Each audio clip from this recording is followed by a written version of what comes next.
നമസ്കാരം പ്രിയപ്പെട്ടവരെ, ഷൈൻ സി കോർണറിന്റെ ഒരു പുതിയ വീഡിയോയിലേക്ക് ഏവർക്കും സ്വാഗതം. യാത്രകൾ തുടരുകയാണ്. ഓരോ യാത്രകളും പുതിയ കഥകൾ പറഞ്ഞു തരുമ്പോൾ എങ്ങനെയാണ് ഞാൻ യാത്രകളെ സ്നേഹിക്കാതിരിക്കുന്നത്? എന്നും സാധാരണക്കാരന്റെ സ്വപ്നമാണ് സിനിമ. നസീറും സത്യനും മമ്മൂട്ടിയും മോഹൻലാലുമൊക്കെ ആ സ്വപ്നത്തിലെ താരങ്ങളും. അങ്ങനെയുള്ള സിനിമയെന്ന ആകാശവീതിയിൽ മറ്റൊരു താരമാകാൻ കൊതിച്ച ഒരു ഗ്രാമത്തിൽ നിന്നും വണ്ടി കയറി സ്വപ്രയത്നത്താൽ മോഹൻലാൽ ഉൾപ്പെടെയുള്ളവരുടെ കൂടെ തിരശീല പങ്കിട്ട ഏതാണ്ട് 30ഓളം സിനിമകളിലും പരസ്യചിത്രങ്ങളിലും അഭിനയിച്ച ഒരു കഠിനാധ്വാനിയുടെ കഥയാണ് ഇന്ന് ഷൈൻസ് ഈ കോർണറിന് പറയാനുള്ളത്. നമസ്കാരം, ഞാൻ ഭദ്രദാസ് പട്ടാഴി. ഞാൻ കൊല്ലം ജില്ലയിൽ പത്തനാപുരം താലൂക്കിൽ പട്ടാഴി വടക്കേക്കരയാണ് താമസിക്കുന്നത്. ആർട്ടിസ്റ്റാണ്. ആക്ടിംഗ് എന്ന് പറഞ്ഞു കഴിഞ്ഞാൽ ഒരു ഭ്രാന്തമായ പാഷനായിരുന്നു. അത് പറയുമ്പോൾ അഭിനയിക്കാൻ താല്പര്യം എങ്ങനെ തോന്നിയെന്ന് ചോദിച്ചു കഴിഞ്ഞാൽ യഥാർത്ഥമായിട്ട് എൻ്റെ അമ്മയാണ്. എൻ്റെ അമ്മയാണ് ഇതിൻ്റെ കാരണം. അഭിനയിക്കാനുള്ള താല്പര്യം തോന്നാൻ കാരണം അഭിനയിക്കാനുള്ള താല്പര്യം തോന്നാൻ കാരണം എൻ്റെ അമ്മയാണ്. എൻ്റെ അമ്മ, ഞാൻ ഈ കുട്ടിക്കാലത്ത് ജ്യേഷ്ഠകളൊക്കെ കാണിക്കുമ്പോൾ ഞാൻ ഭയങ്കര കുരുത്തക്കേടുള്ള ആളായിരുന്നു.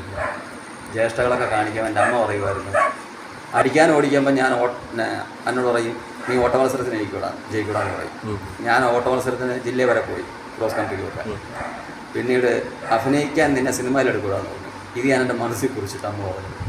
അങ്ങനെയാണ് സിനിമയുടെ അഭിനയത്തോടുള്ള ഒരു താല്പര്യം തോന്നാൻ കാരണം. എൻ്റെ മുഖങ്ങൾ കൂടുതൽ കണ്ടിട്ടുള്ളത് ലാലേട്ടൻ്റെ പുറത്തിലാണ്. പിന്നീട് വിനോദയാത്രയ്ക്കകത്ത് അതും സത്യനന്ദിക്കാട് സാർ തന്നെ പിടിച്ച് എന്നെ നിർത്തിക്കൊണ്ട് പോസ്റ്ററിനകത്ത് ഉള്ള സീന് അദ്ദേഹം തന്നെ എന്നെ മുകേഷ് ചേട്ടനെ പിടിക്കുന്ന രീതി എല്ലാം കാണിച്ചു തന്ന് ചെയ്യിപ്പിച്ചതുമൊക്കെ സത്യനന്ദിക്കാട് സാർ തന്നെ. ഒരു ഷോട്ടോ എടുത്തെല്ലാം എല്ലാവരും അംഗീകരിച്ചിട്ടുണ്ട്. നാരനാഥ സീൻ കഴിഞ്ഞപ്പോഴും പറഞ്ഞു അടുത്ത കലാഭവൻ ചേട്ടനാണെന്ന് പറഞ്ഞു. പക്ഷേ ദൈവമേ, നമ്മൾ അവരുടെയൊക്കെ പരിശുദ്ധി എല്ലാം ഒക്കത്തുള്ളൂ എന്നുള്ളത് നമുക്കറിയാം. ലാലേട്ടനെ ഒരുപാട് പ്രാവശ്യം ഞാൻ സ്വപ്നം കാണാറുണ്ട്. ഇപ്പോൾ തന്നെ അടുപ്പിച്ച് സ്വപ്നം കാണാറുണ്ടായിരുന്നു. ഇപ്പോൾ അടുത്ത പടത്തിൽ ചാൻസ് വരെ ഉണ്ടെന്ന് പറയുന്നതായിട്ട് ഞാൻ സ്വപ്നമൊക്കെ കണ്ടു. ലാലേട്ടനായിട്ട് എത്ര സിനിമകൾ ചെയ്തു? ലാലേട്ടനുമായിട്ട് ഉടയോനെ, നരനെ, പരദേശി, വടക്കന്നാഥൻ. ഞാൻ മുടി വളർത്തി കഷ്ടപ്പെട്ട പടം ഫോട്ടോഗ്രാഫറാണ്. അതെന്നെ വേദനിപ്പിച്ച ഒരു പടം. കാരണം മാസങ്ങളോളം മുടിയും വളർത്തി താരണം വരെ എല്ലാം തലയിലെല്ലാം പിടിച്ചിട്ട് കഥയും മാറ്റം ചെയ്ത് പടവും ഫ്ലോപ്പായി പോയി, വിജയിച്ചില്ല. കഥയെല്ലാം ചേഞ്ച് വരുത്തി പിന്നെ അവർ കുട്ടിയാക്കി മാറ്റിയത്. അതിനകത്ത് എനിക്ക് മക്കളുള്ള കഥാപാത്രമായിരുന്നു. മക്കളും ഭാര്യ വരെ അതുവരെ സെലക്ട് ചെയ്ത് നിർത്തിയിട്ടാണ് എനിക്ക് ആ കഥാപാത്രം കിട്ടാതെ. രഞ്ജൻ പ്രമോദ് എന്നോട് അദ്ദേഹം ചോദിച്ചത് കലയിൽ തോറ്റാൽ എന്ത് ചെയ്യുമെന്ന് എന്നോട് ചോദിച്ചു.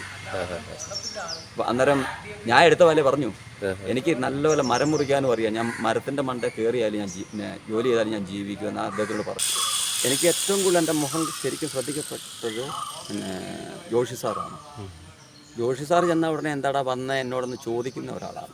പിന്നെ വടക്കുന്നാഥനിൽ പോറ്റിയായിട്ടായിരുന്നു. അതും നല്ലൊരു സീനായിരുന്നു.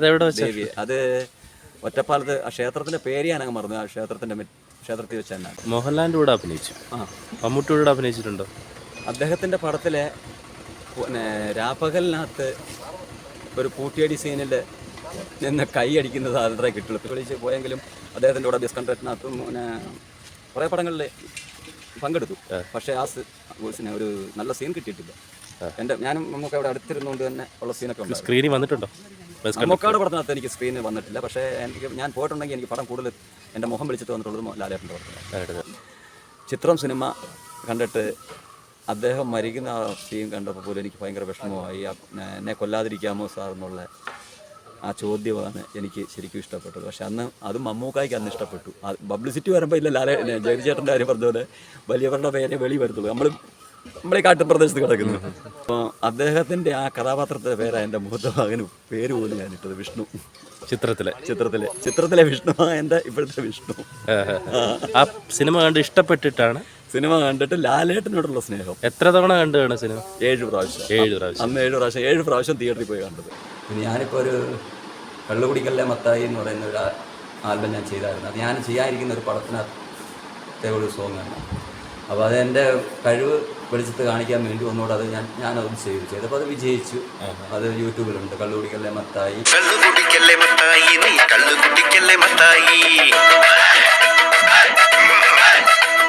കള്ളു കുടിക്കല്ലേ മത്തായി നീ കള്ളു പോകുന്നുണ്ട്. പരദേശിക്കത്തുണ്ടല്ലേ? പരദേശിക്കകത്ത് അതൊരു രസമാണ്. പരദേശിക്കകത്ത് ജയിൽ പുള്ളിയായിട്ടാണ് എന്നെ പോലീസ് സ്റ്റേഷനകത്ത് നിർത്തിയേക്കാണ്. ലാലേട്ടനെ ഇങ്ങോട്ട് കയറി വന്ന് ചോദിച്ചു. ഇപ്പം ഞാൻ പറ്റി കഴിഞ്ഞാൽ ചാരി ഇങ്ങനെ നിൽക്കുകയാണ്. എന്നപ്പോൾ എന്നോട് ചോദിച്ചു എന്താണ് ഇവിടെ ചെയ്യാൻ പറഞ്ഞത്.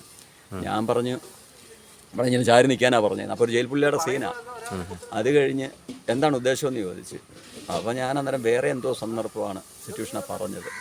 അത് കഴിഞ്ഞതിന് ശേഷം പിന്നെ ഇറങ്ങിപ്പോയതിനു ശേഷം തിരിച്ച് വീണ്ടും കയറി വന്നു. ഇപ്പോൾ പറയാൻ എന്തുവാന്ന് പറഞ്ഞു. അന്നേരം ഞാൻ വേറെ കാര്യമാണ് പറഞ്ഞത്. എനിക്ക് അന്നേരം എൻ്റെ നാവ് എന്താണ് ചോദിക്കുന്ന ഇദ്ദേഹത്തിന് ആ അർത്ഥം പോലും പെട്ടെന്ന് എന്താണ് ഉദ്ദേശം എന്ന് ചോദിച്ചപ്പോൾ എനിക്ക് പിടികിട്ടിയില്ല. സത്യവത മാറിയിരിക്കുക. അദ്ദേഹം ഇച്ചിരി ദൂരെ മാറി അവിടെ കസേര ഇരിക്കുക. ഞാനപ്പോൾ ഇല്ല കാക്കക്കണ്ണിട്ട് ഞാൻ അദ്ദേഹത്തിനെ ശ്രദ്ധിക്കുന്നുണ്ട്, നോക്കുന്നുണ്ട്.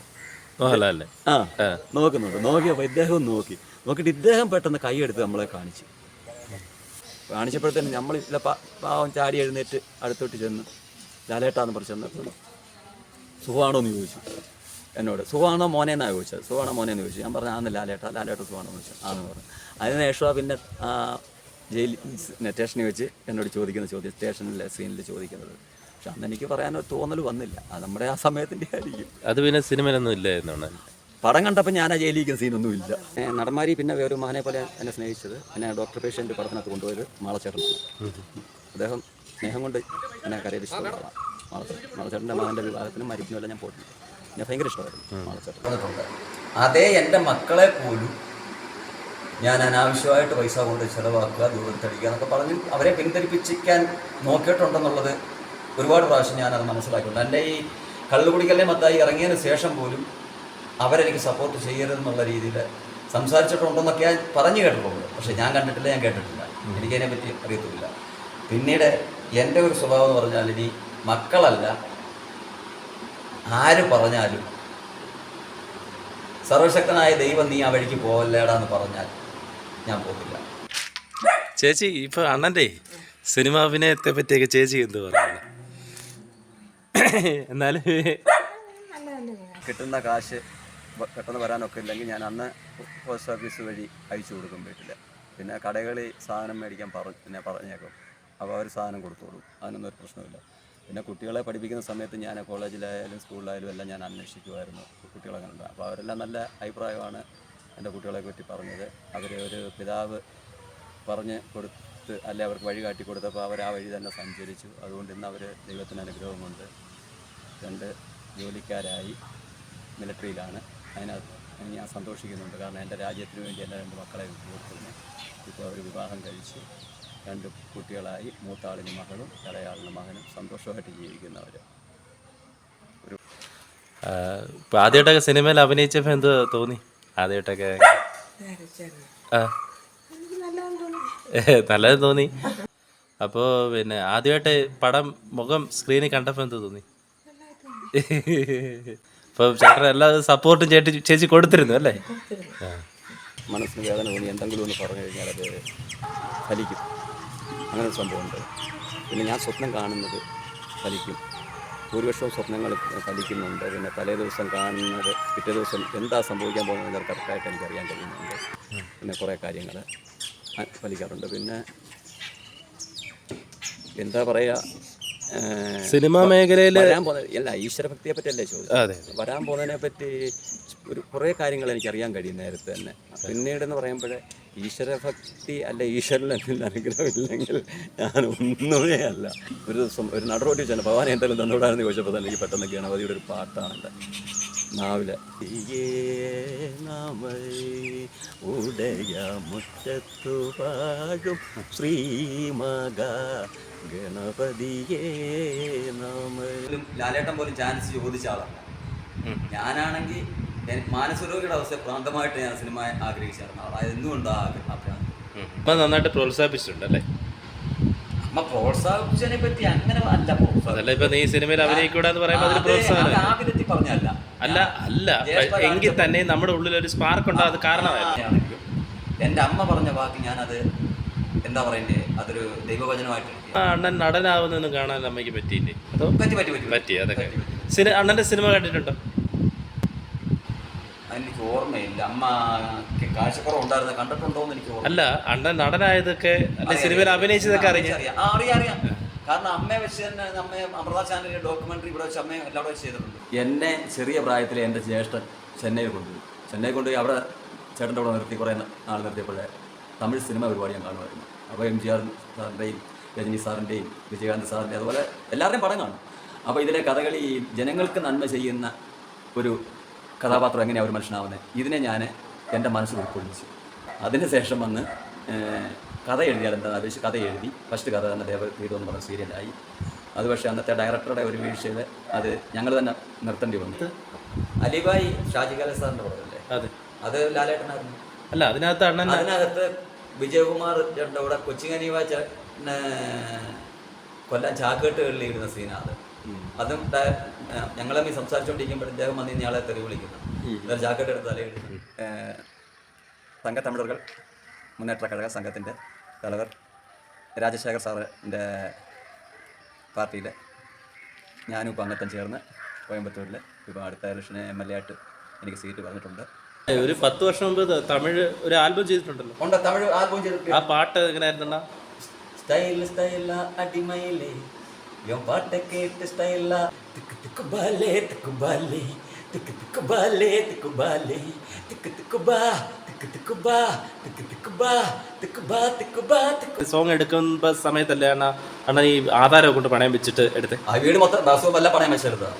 പണയം വെച്ച ആ പാട്ട് റെക്കോർഡ് ചെയ്യുന്ന തന്നെ സ്വന്തം കഠിന പ്രയത്നത്തിൽ കൂടെ തന്നെ എൻ്റെ രക്തം വിയർപ്പാക്കി അങ്ങനെയാണ്. അത് മോൻ അറിയാമല്ലോ, ഞാൻ ജീവിച്ചിട്ടുള്ളൂ, ഞാൻ അധ്വാനിച്ചിട്ടുള്ളത്. ഇന്നും ഞാൻ ഇന്നും എനിക്ക് 10-18 ആട് 10-20 ആട് പുറത്തുണ്ടായിരുന്നു. ഇപ്പം 10-18 ആടുണ്ട്, ഫാമുണ്ട്, ആട് ഫാമൊക്കെ ഉണ്ട്. ഞാൻ ഇന്നും അധ്വാനിച്ചിട്ട് ഇന്നും രാവിലെ അധ്വാനിച്ചിട്ടാണ്. ഈ അടുത്ത ഇടയ്ക്ക് റിലീസായ സിനിമയുടെ ഞാൻ ലാസ്റ്റ് ചെയ്തത് ഇസാ ബാങ്കിൻ്റെ ഒരു പരസ്യമാണ്, പിന്നെ ബാങ്കിനെ കുറിച്ച്. അത് കഴിഞ്ഞ ശേഷം പിന്നെ പടം ചെയ്തു. പിന്നെ പടം കുറേ ഓഫറുകൾ കിടപ്പുണ്ട്, തമിഴും മലയാളവും ഒക്കെ. ആരും നമ്മളെ വിളിച്ച അവസരം തന്നില്ലെങ്കിൽ പോലും ഇതിനകത്ത് ജയിച്ചേ മാറും ഞാൻ.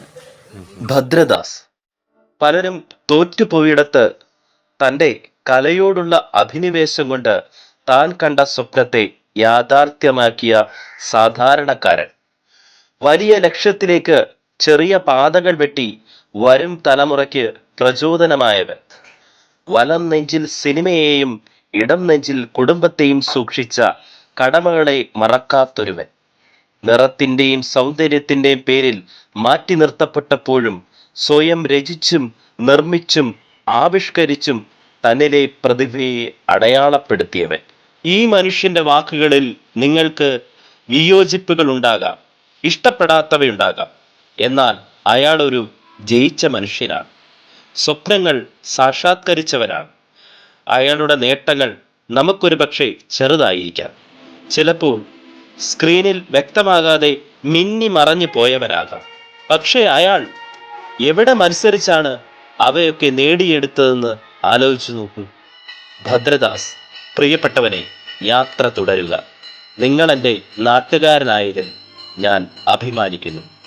പോവുക, നിങ്ങളുടെ സ്വപ്നങ്ങളുടെ പുറകെ സധൈര്യം സഞ്ചരിക്കുക.